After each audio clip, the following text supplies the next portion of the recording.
Matthew chapter 7, the end of the Sermon on the Mount.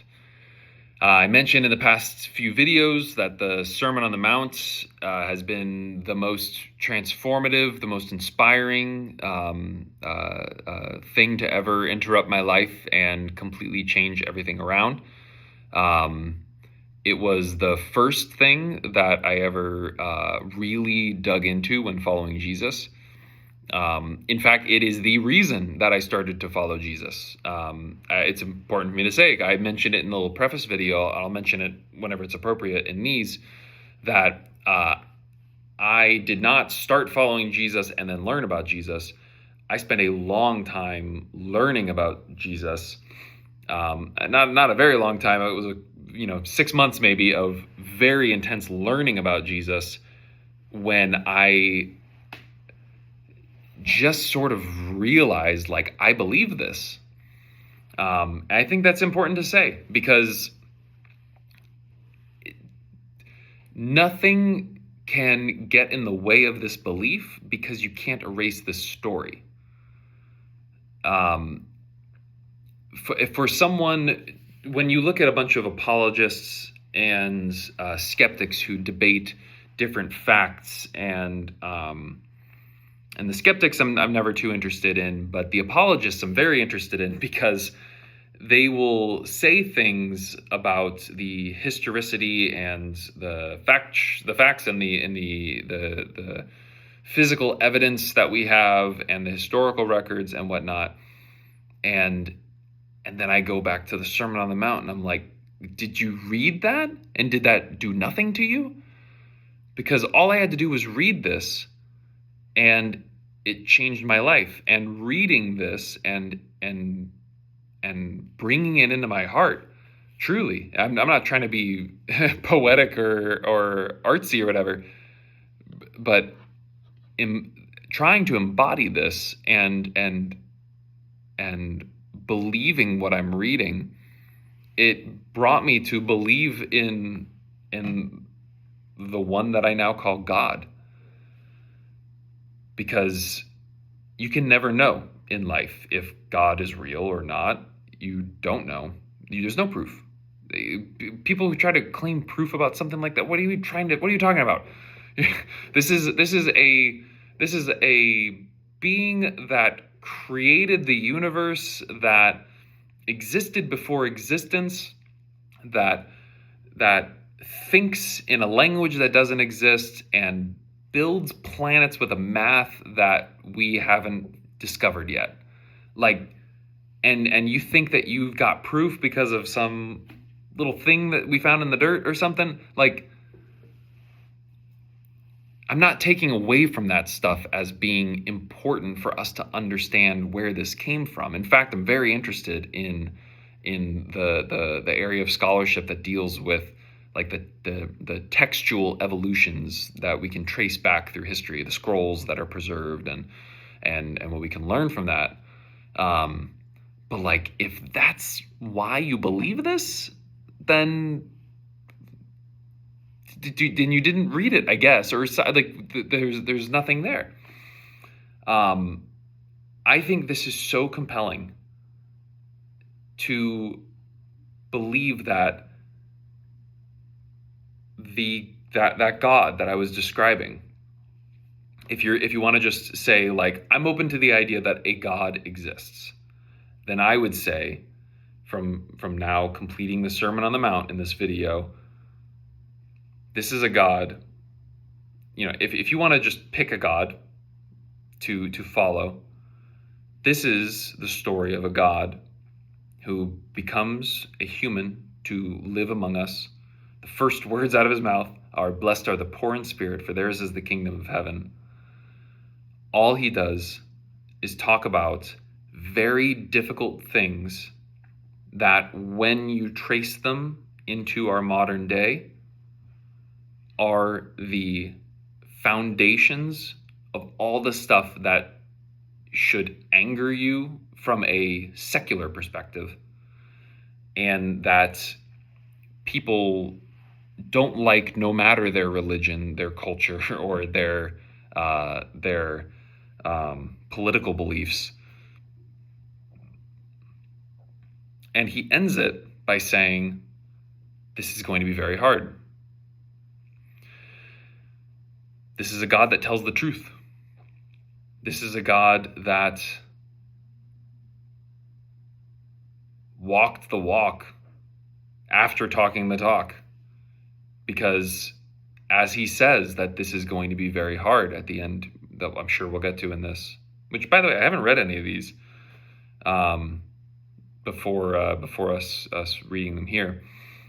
The end of his story is the ultimate end of human sin, of choosing the knowledge of good and evil for ourselves rather than trusting in God.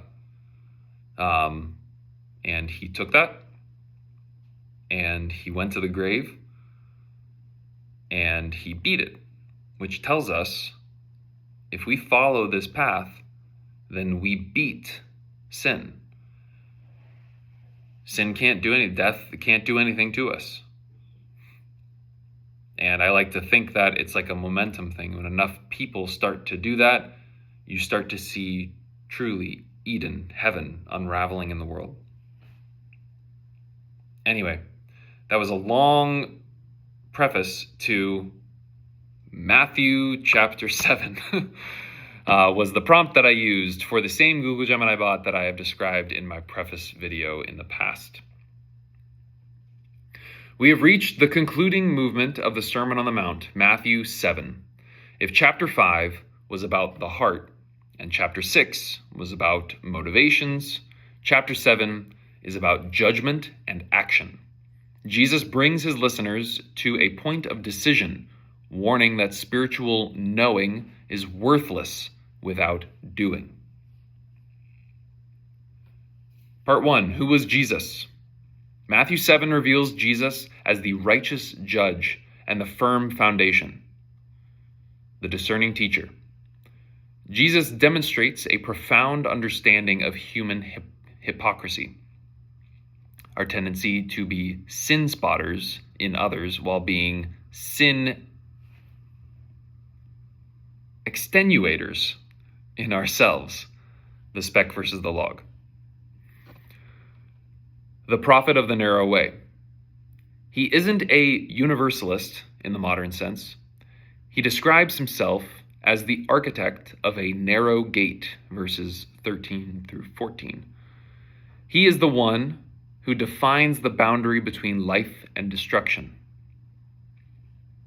the one with innate authority.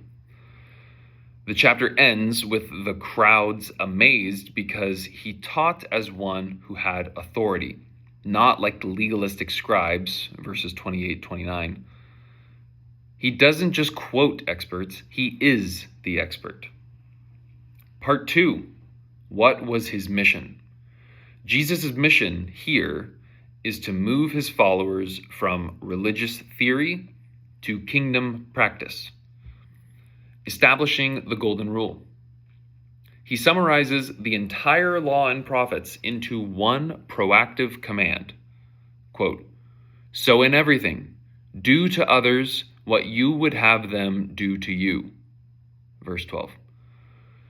His mission is to simplify the complex legalism of the day into a lifestyle of radical empathy. The warning of Lord, Lord. Perhaps the most chilling part of his mission is the rejection of those who perform, quote, prophecies and miracles, but do not, quote, do the will of my Father, verses 21 through 23. His mission is to foster character, not just charisma, providing a sustainable foundation. His mission is to give humanity a rock to build on, so that when the inevitable rains and winds of life come, the house, the life, stands firm.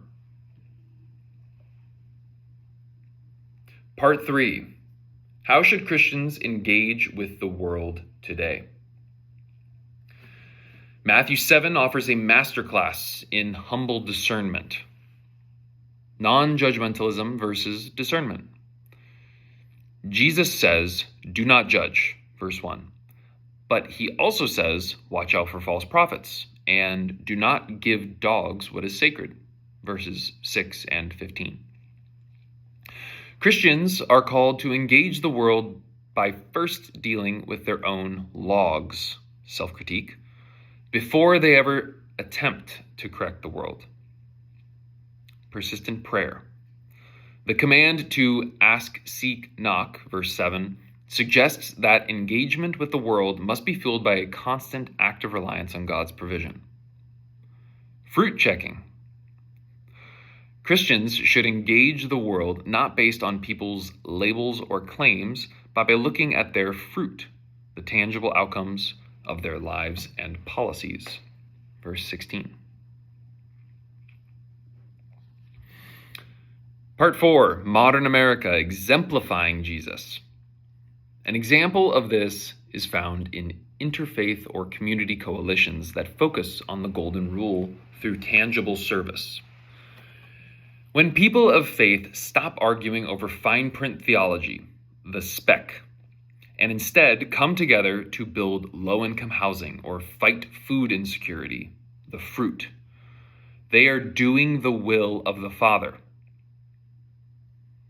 Another example is the quiet faithful, people who don't have large social media followings or perform their faith, but who have spent 40 years consistently caring for their families and neighbors.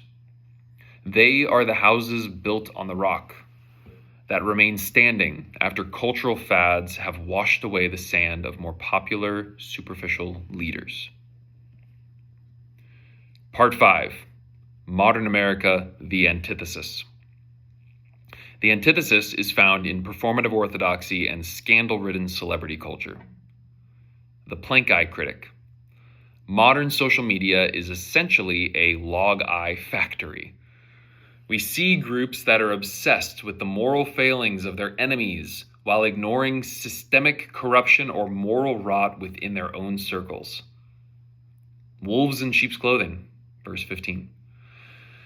In America, we frequently see religious leaders who use the language of the kingdom to amass wealth or protect abusers. They prophesy in his name, but their fruit, greed, pride, and harm to the vulnerable reveals they are the evildoers Jesus warns he never knew. The sand foundation of consumerism. Much of American life is built on the sand of temporary comfort, debt-fueled lifestyles, and the pursuit of happiness as an end in itself.